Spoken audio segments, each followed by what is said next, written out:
pelajaran dari kelompok 7 Tahzib Akhlak Prodi Pendidikan Bahasa Arab. Di sini saya itu ingin mewawancarai Akang tentang tawadu. Kira-kira gimana Kang? Berkenan nggak ya?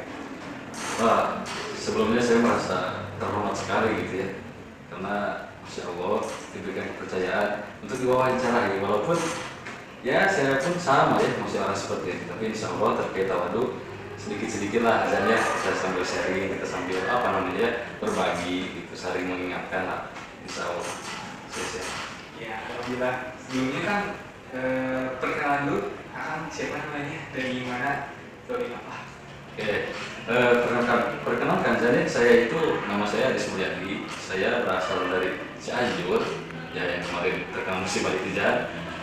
Nah, saya itu termasuk salah satu mahasiswa aktif pendidikan bahasa Arab 2020.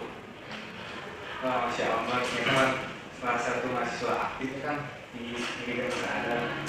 Langsung saja kan pertama saya tuh ingin tahu perspektif dari Akang tentang definisi dan dari tawadu itu kayak gimana dan apa aja? Sebelumnya Bismillahirrahmanirrahim ya, Rabbi sholli sodri wa yassir amri wa hlul 'uqdatam min lisani yafqahu qawli. Kita di sini kan sharing ya, cuman ya sedikit lah saya akan mengambil atau mengutip dari Al-Quran ya. Yaitu sebenarnya kata tawadu itu tidak diucapkan langsung dalam Al-Quran itu, tetapi dengan teks-teks atau kalimat yang lain yang artinya itu memiliki kesamaan, yaitu merendahkan atau rendah hati seperti itu. Saya ambil contohnya itu adalah surat Al-Furqan ayat 63. A'udzubillahi minasyaitonir rajim. Bismillahirrahmanirrahim. Wa ibadur rahmani alladzina yamshu fil ardi hauna. Nah, di sini ada kata hauna gitu ya. Lanjutkan lagi. Wa idza khatabahum al-jahilu qalu salama. Nah, di sini dikatakan bahwa yang termasuk hambanya Allah itu, yang termasuk hamba Rahim itu, yaitu adalah orang yang ketika berjalan di muka bumi ini, orang yang hidup di muka bumi ini dengan merasa dirinya itu hauna, halnya dalam keadaan rendah hati, halnya dalam keadaan tenang, halnya dalam keadaan merendahkan dirinya karena posisikan sebagai hamba.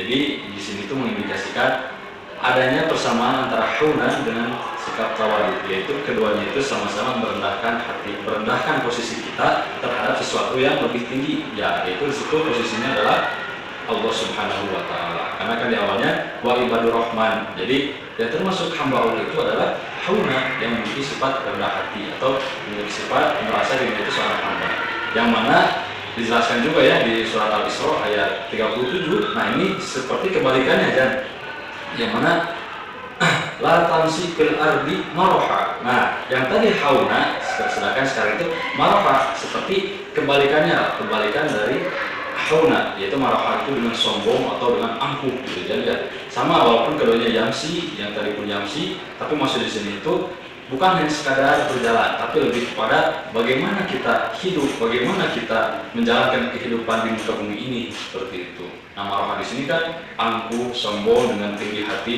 Nah, janganlah seperti itu. Kenapa? Karena kalau seperti itu, kembali ke ayat yang tadi, berarti itu tidak akan termasuk sebagai ibadur rahmani. Nah, kayak gitu jangan. Jadi insya Allah sikap tawadu itu adalah merasa rendah hati, merasa lebih lebih tenang, lebih rendah dibandingkan yang lainnya, khususnya dalam ayat tersebut adalah merendahkan diri daripada Allah Subhanahu wa Ta'ala. Yang mana di sini dengan sikap tawadu ini mengindikasikan kita sebagai ibadur rahmani insya Allah, seperti itu ya. Ya, kalau begitu kan berarti bisa dipahami tawadu itu rendah hati yang sikapnya itu tidak merasa lebih dari Allah ya. Tapi ada satu pertanyaan Kak, kita tuh kadang sulit untuk membedakan antara rendah hati dengan rendah diri. Nah, itu bagaimana? Jadi kadang kita tuh niatnya pengen rendah hati terhadap semua manusia, tapi jatuhnya malah rendah diri, merendahkan diri sendiri. Padahal kan kalau merendahkan diri itu tidak boleh sebetulnya kan ya. Yang diajarkan itu untuk tidak sombongnya, bukan untuk merendahkan diri ya secara berlebihan gitu. Itu bagaimana Pak? Baik ya. Di sini tuh sedikit saya kutip dari salah satu kitab tentang Taisir ya, Taisirul Adab, yang mana dikatakan bahwa tawadu yang sebenarnya itu yang seperti apa sih gitu ya. Tawadu itu dari ibarat khofdul janahi gitu ya. Indikasinya itu adalah khofdul janahi atau tawadu khofdul janahi, yaitu sikap tawadu itu adalah menurunkan sayap seperti itu. Sekali lagi, khofdul janahi, menurunkan sayap. Berarti di sini itu mengindikasikan bukan berarti menurunkan semua anggota badannya, tetapi hanya sayapnya saja seperti itu.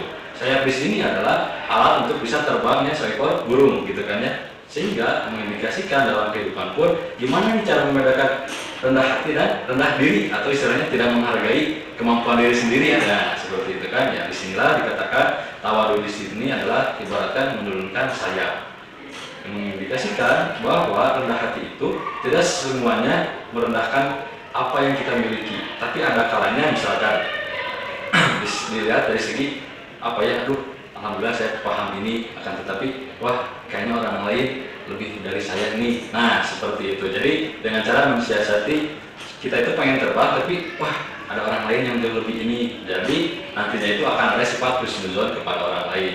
Pun misalkan ya, dan saya pun mampu gitu ya, saya mampu dengan indikasinya ya silahkan melakukan hal itu. Cuma ingat jangan sampai merasa jauh lebih baik daripada orang lain. Seperti itu ya. Jadi tawadu di sini itu atau rendah hati di sini itu bukan berarti jangan orang tuh bisa kan lainnya jangan orang tuh bisa bla bla bla.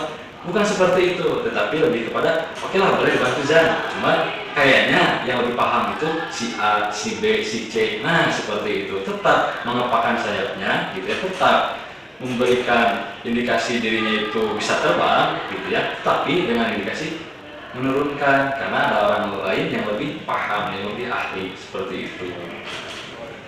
Baik. Nah selanjutnya kan kalau untuk pengaplikasian sikap tawadu dalam kehidupan Akang Sudi itu tipsnya gimana sih? Kayak apa ya, misalnya kalau berhadapan dengan orang yang secara penilaian kita itu orang tuh sebetulnya kemampuannya nggak jauh lebih dari kita yang gitu kita rasanya, tapi kita tuh pengen tetap tawadu gitu di hadapan orang itu kan, tapi kadang suka bingung caranya gimana.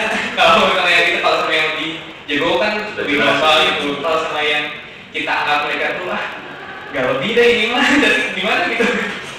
Gimana kan kira-kira? Oke, memang kita lihat dari ini ya pengalaman saya aja gitu aja. Pengalaman saya, bagaimana saya mengaplikasikan sikap tawadu, bukan mengaplikasikan gitu ya. Bismillah sedang belajar gitu ya mengaplikasikannya.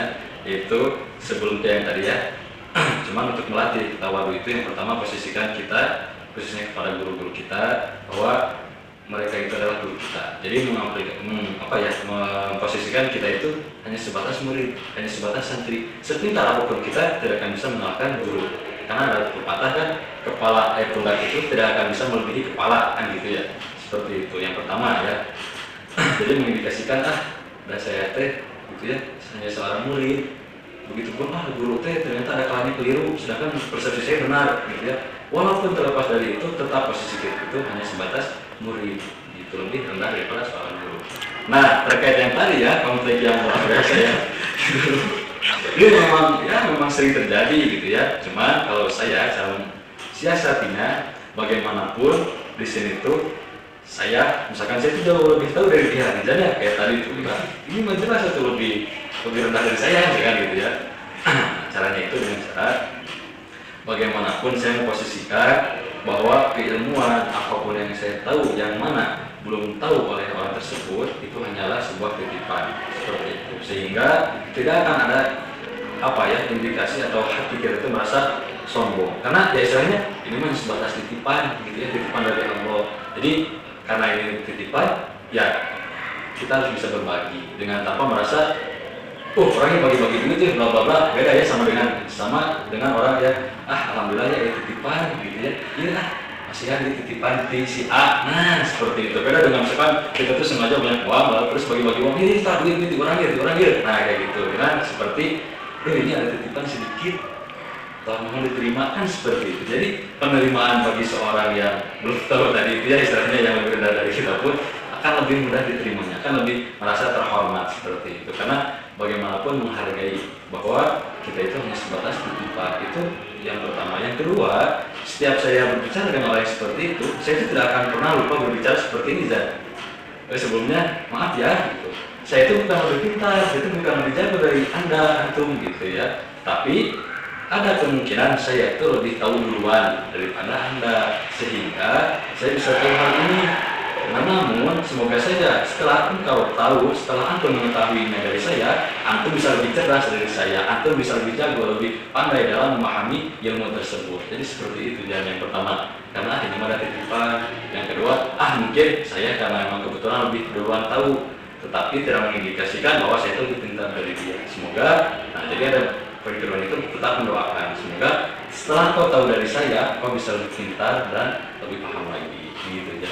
Oh iya, siap. Insya Allah. Nah, berikutnya kan terkait faedah dari kita kalau menerapkan tawadhu dalam kehidupan sehari itu apa ya? Manfaat-manfaatnya yang bisa dirasakan secara langsungnya gitu.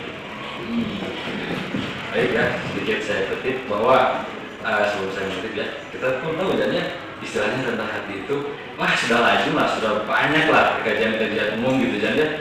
Manfaat dari tawadhu, terutama dari tawadhu. Cuman kalau saya itu kutipnya ini saja yang mana berbunyi kan man tawadhu'a lillahi ya rafa'ahullah kayak gitu. Insya Allah barang siapa yang dia itu tawadhu lillah, tawadhunya itu ya karena Allah kayak gitu ya, bukan karena saya mah tawadhu supaya kelihatan orang yang baik, orang yang terpuji gitu ya, bukan karena lillah kayak gitu. Istilahnya si tawadhunya itu dibuat-buat, tahu bahasa santrinya itu tatawaduan sebenarnya gitu jadinya itu tatawaduan. Nah, jadi barang siapa yang tawadhu karena Allah, insya Allah rafa'ahullah gitu ya. Apanya yang ditingkatkan derajatnya kayak gitu. Jadi barang siapa yang bertawadhu karena Allah kayak gitu ya, tanpa mengharapkan pujian orang lain dan lain sebagainya, insya Allah akan meninggikan derajat, Allah akan meninggikan wibawanya tanpa kita sadari hal itu bahkan gitu ya. Karena saya pun sendiri agak merasa hanya gitu ya, saya tuh udah ditinggikan juga Allah gitu ya, enggak merasa seperti itu. Tapi ada kalanya nanti itu tiba-tiba ada rekan-rekan yang seperti apa ya, segan ke saya, memperlakukan saya terus lebih baik kayak gitu. Jadi tidak langsung Allah tuh yuk aku tinggikan derajatmu, enggak ada materi seperti itu ya, enggak ada. Cuma ketika pengaplikasian itu mulai terasa nih kayak gitu. Itu yang pertama ya. Dan yang kedua itu saya kutip juga ya, saya mah tukang kutip dan biasa tukang ngetek dan ya. Yaitu dari kitab Hikam yang mana berbunyi ibin wujudaka fil ardi kumuli gitu ya.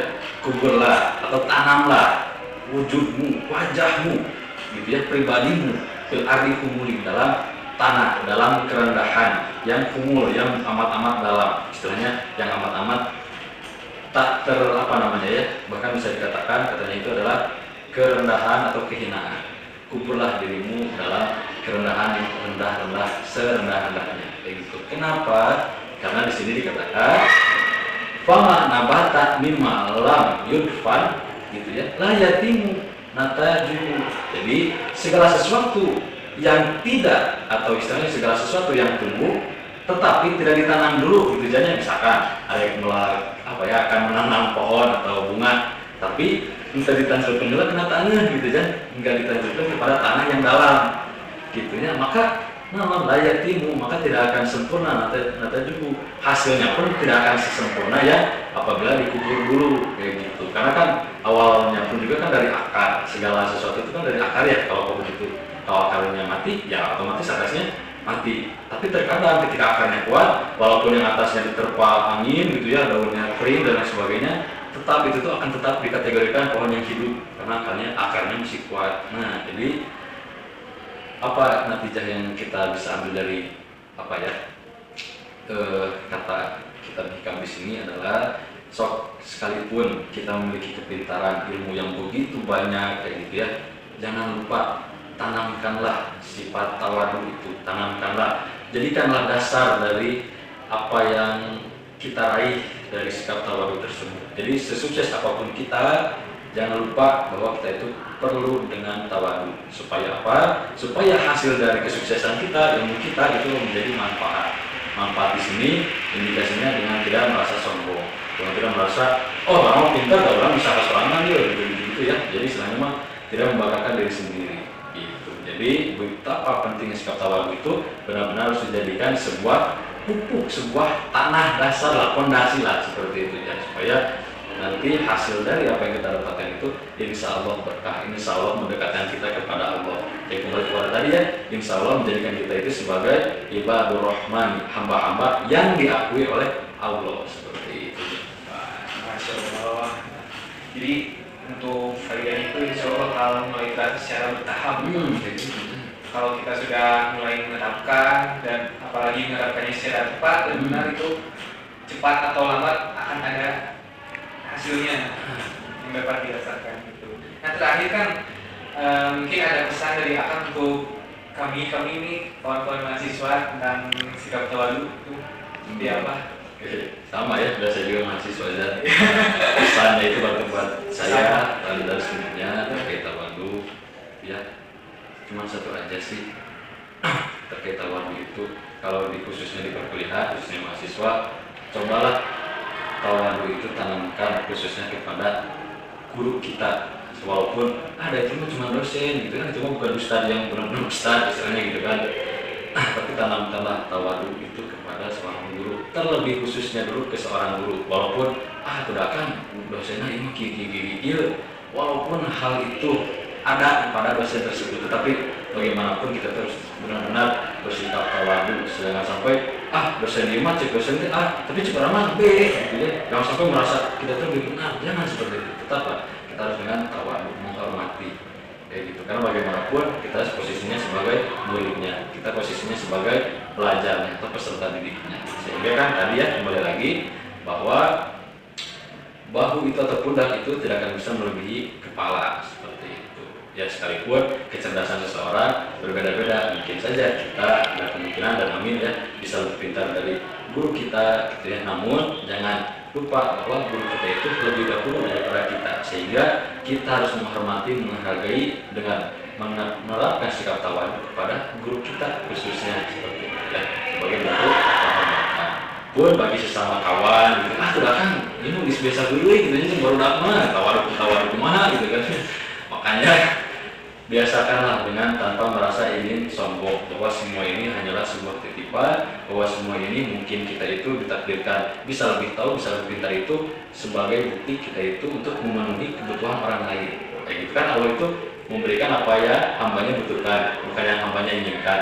Mungkin kita itu menjadi salah satu wasilah Allah untuk memenuhi kebutuhan orang lain. Nah seperti itu. Jadi bukan dirasai emang karena yang kurang mau bantuan saya orang untuk bersabar karena Allah atau mana ya memang murni karena orang pintar orang bisa membantuan saya supaya tidak terjadi seperti itu. Gitu kan sedikit aja ya pesannya. Masya Allah. Mudah-mudahan apa yang disampaikan dari tentang tawadhu dari Akang itu dapat bermanfaat bagi kita semuanya, dan terima kasih atas waktunya telah berkenan untuk diwawancara, walaupun ya mungkin dengan segala keterbatasan yang ada, dan mudah-mudahan nanti dapat berkumpul lagi dalam situasi dan kondisi yang lebih baik. Terima kasih Kang. Saya izin undur diri. Waalaikumsalam warahmatullahi wabarakatuh. Waalaikumsalam.